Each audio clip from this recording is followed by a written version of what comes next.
Texas, December 1944. The morning sun crept slowly over the plains, painting the sky with soft amber light.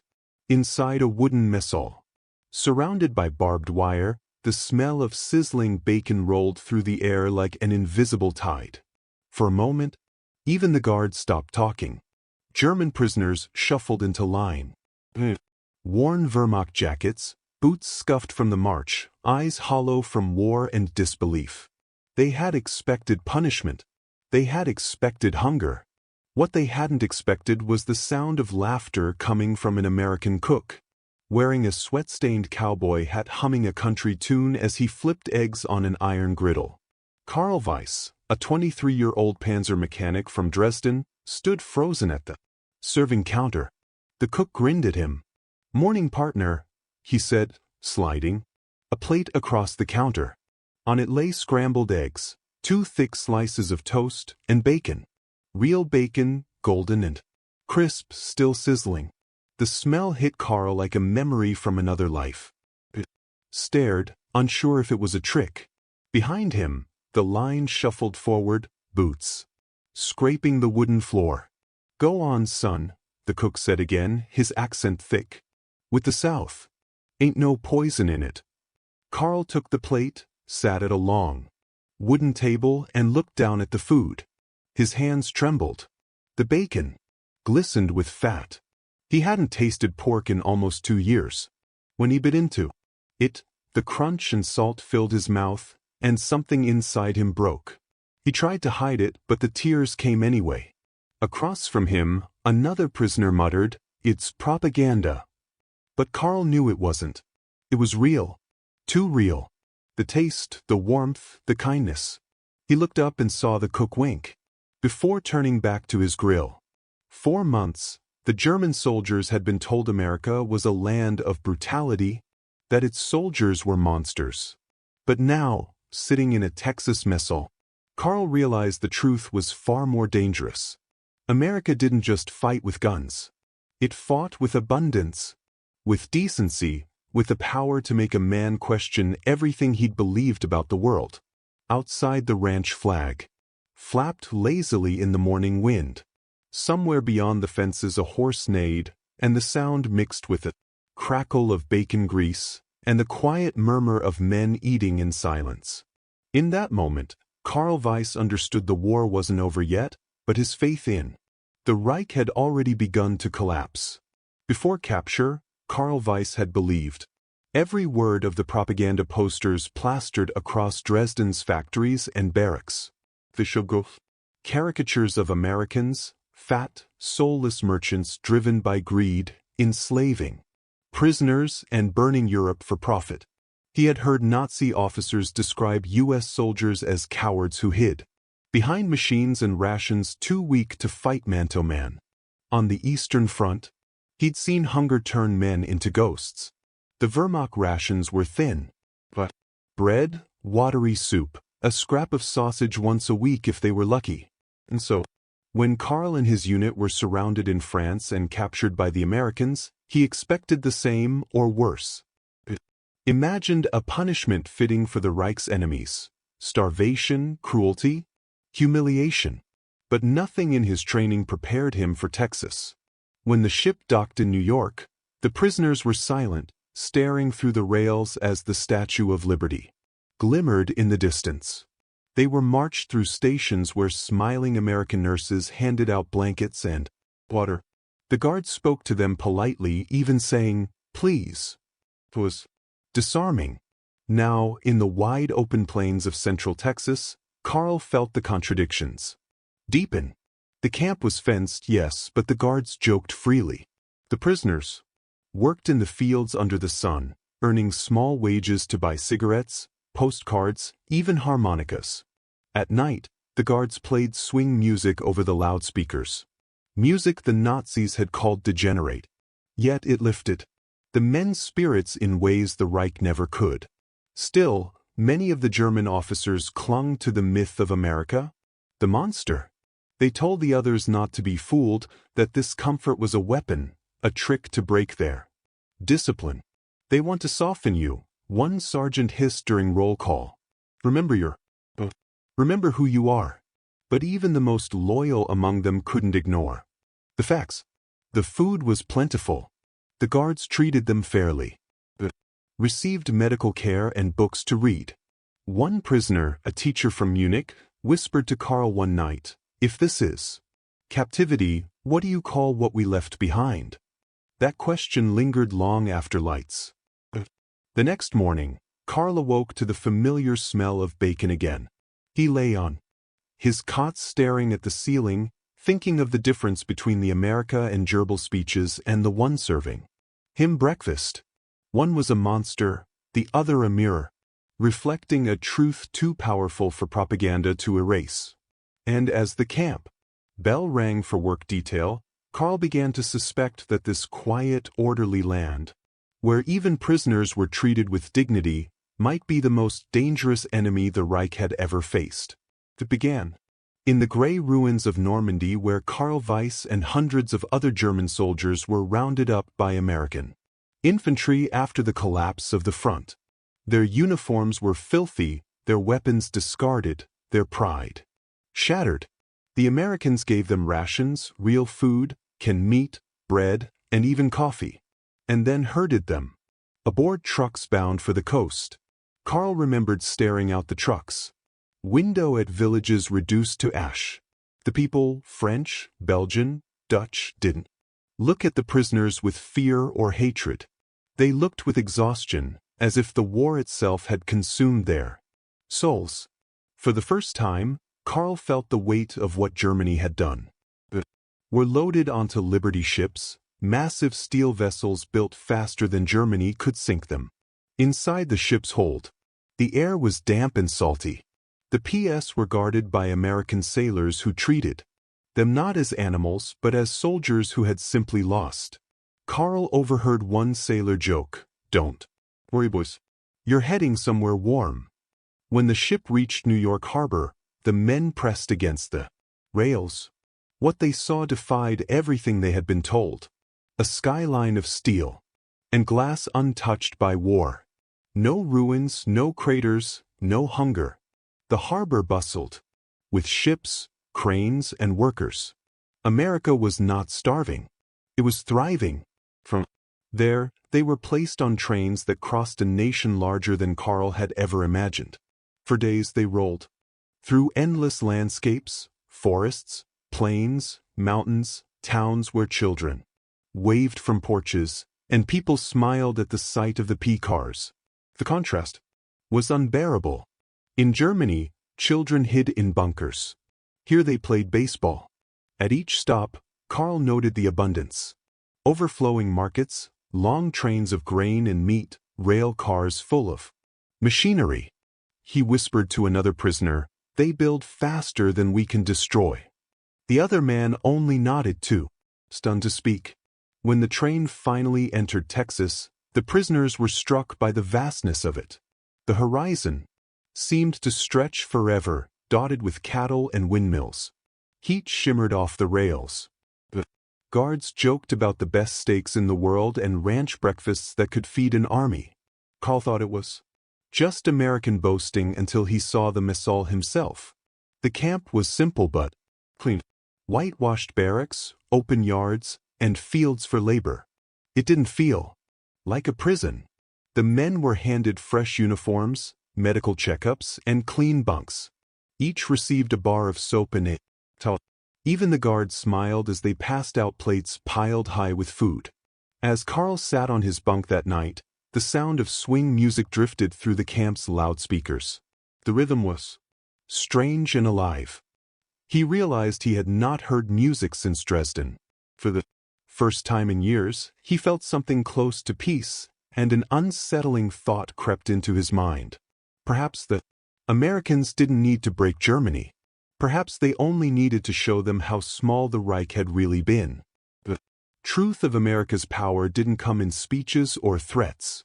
It came in numbers, quiet, relentless, impossible to deny. Karl Weiss began to understand it the way a mechanic understands machinery, by counting the parts and realizing how everything fits. The camp clerk, an older sergeant named Miller, liked to talk while handing out work assignments.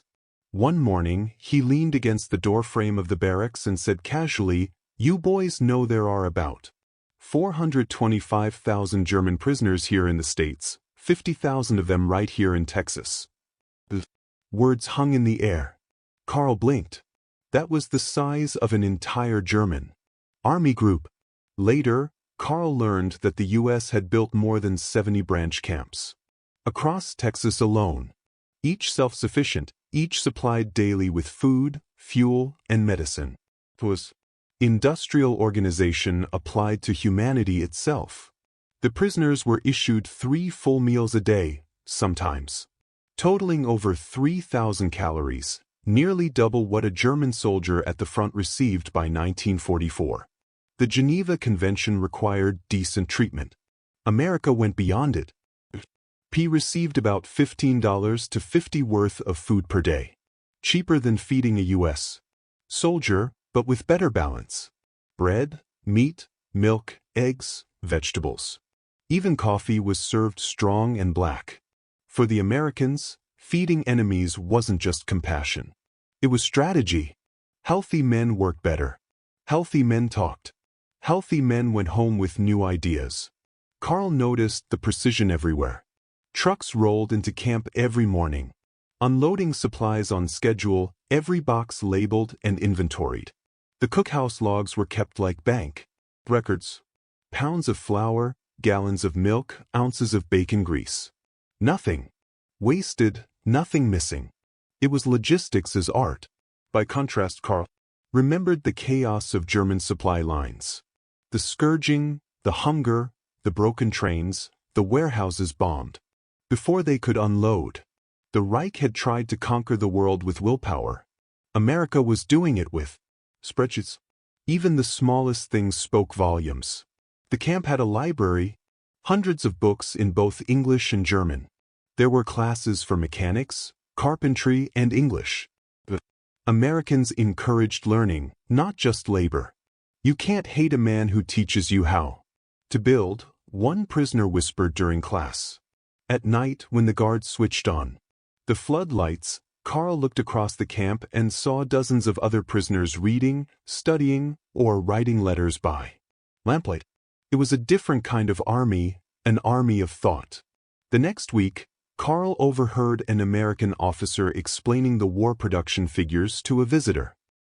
Built 96,000 planes last year, 49,000 tanks, and more trucks than the rest of the world combined. The man said, "Our factories are the front line." Carl turned the numbers over in his mind, feeling them like bullets in his hand. The war had never been fair. Germany had tried to fight an idea with ideology, and the math of that war was already lost. The first time Carl Weiss saw Texas Ranch, he thought it was another world. The camp's work detail had been assigned to help local ranchers during harvest and cattle season. The prisoners were loaded onto trucks at sunrise, escorted by 2 guards who carried rifles, but rarely needed them.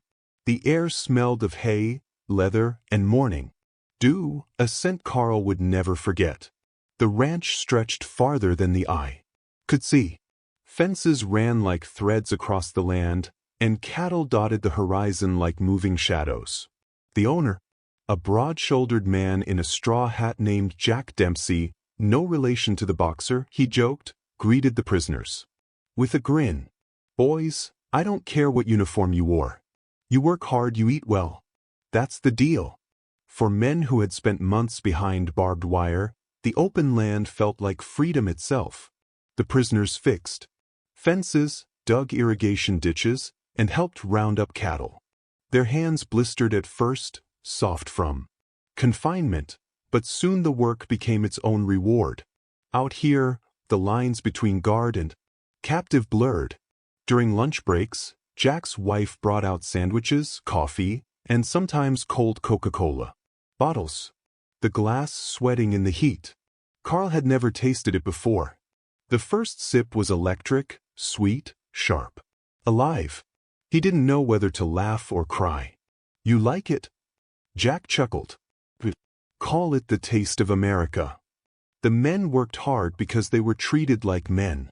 They were paid 80 cents a day, part of it in camp script they could spend on cigarettes, paper, or candy. In the evenings, they rode back to camp tired, but strangely fulfilled. Not beaten or humiliated, just human again. One afternoon, a young cowboy named Tom approached Carl while they were mending a fence. "You ever ride one of these?" he asked, pointing to a chestnut mare. Carl shook his head, laughing nervously. "Not unless you count tanks," Tom grinned. "Well, tanks don't buck." And before Carl could protest, the cowboy handed him the res. The horse shifted beneath him, muscles rippling like coiled steel. Tom kept a steady hand on the bridle, walking beside him.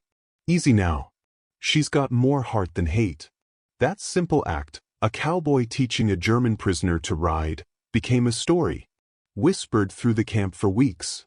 It was absurd, beautiful, and deeply confusing. The enemy wasn't supposed to show kindness. Yet here they were working side by side, breaking bread and sharing jokes. The prisoners sat outside their barracks, watching the stars. They talked about home, about wives, about cities turned to rubble, about what they would tell their children someday. And always Carl thought about the ranchers' words. "You work hard, you eat well." It wasn't just food he was being fed. It was dignity. By the time winter came, Carl no longer felt like a prisoner. He felt like a man learning, one meal and one sunrise at a time, what freedom really meant. It was late January 1945 when the smell of bacon returned. The war in Europe was nearing its end, though few inside the Texas camps knew how close it was. That morning frost clung to the barbed wire, and the cattle loaded somewhere beyond the fences.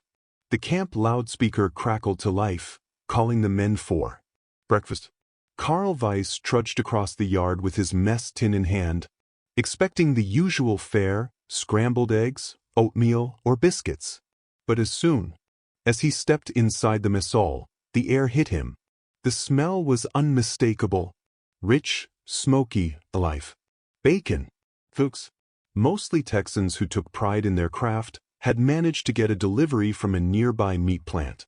That day's menu was simple: fried eggs, bread, and bacon for every man, PWW or guard alike. When Carl reached the counter, he found the same cowboy cook as months before. Sleeves rolled up, grease popping around. "Morning, Fritz," the man said with a half grin.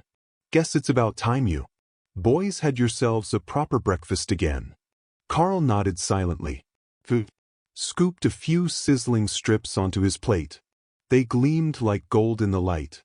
Around him, men murmured in disbelief. Some even laughed softly, not mockery, but relief. They sat down in silence, rows of once proud soldiers, now just men with plates before them. And when Carl bit into that first piece, the taste hit him like memory and revelation. It was the same as before, crisp, salty, perfect. But it no longer felt like mockery. This time it felt like forgiveness. One prisoner whispered, "Do you think they're mocking us?" Another replied, "No, I think they just don't hate us." As the meal went on, something changed in the air. The guards and the prisoners began to talk. Small things at first, about weather, work, baseball. A few even laughed together. Carl caught sight of one guard showing photos of his family to a German sergeant. The sergeant nodded, smiling faintly, then took out a worn photo of his own wife. Two enemies bound by the same ache.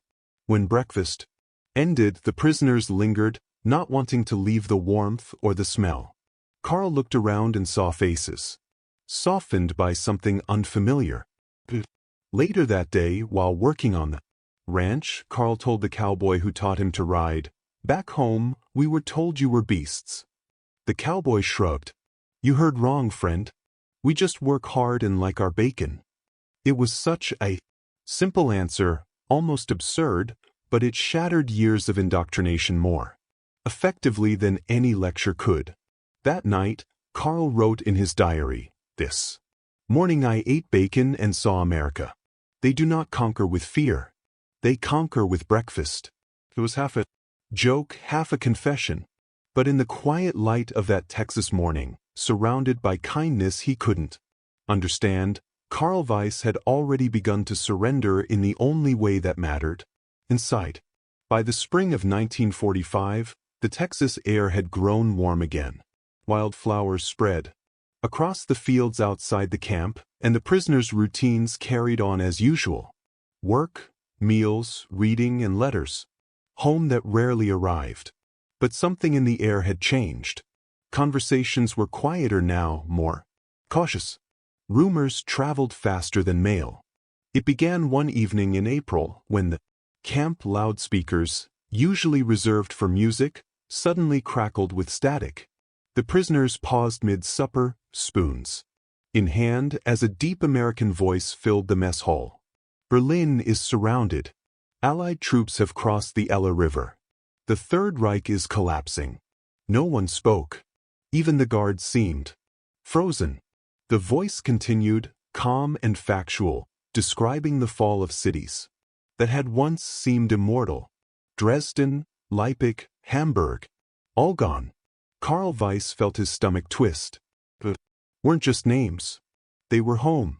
His family lived somewhere near Dresden, or what had been Dresden. His last letter had come months earlier. Closed his eyes, imagining the firestorms, the rubble, the silence that followed. The broadcast ended with an almost cruel normally. Swing music drifting back over the speakers, cheerful and bright. One of the guards turned to his companion and muttered, "Guess it's nearly over." For the prisoners, it wasn't just news. It was revelation. Their world had officially collapsed, and they were hearing it from the voices of their captors. Over the following days, new broadcasts confirmed the unthinkable. Hitler was dead. Berlin had fallen. Germany had surrendered unconditionally. The camp went utterly silent that night. Even the guards spoke in whispers. No shouts, no celebration, just the quiet of an ending that everyone had waited for, and yet no one knew how to face. Karl walked outside into the Texas dusk. The horizon glowed red, not from fire, but from the last light of the setting sun. For a moment he stood there, listening to the distant hum of crickets, the sound of peace that didn't belong to him yet. Behind him, the camp's radio played a new broadcast. President Truman's address to the nation. The guns are silent. The cause of freedom has prevailed. Freedom. The word stung. What did freedom mean now when everything he'd believed had burned away? The next morning, the guards assembled the prisoners and told them what they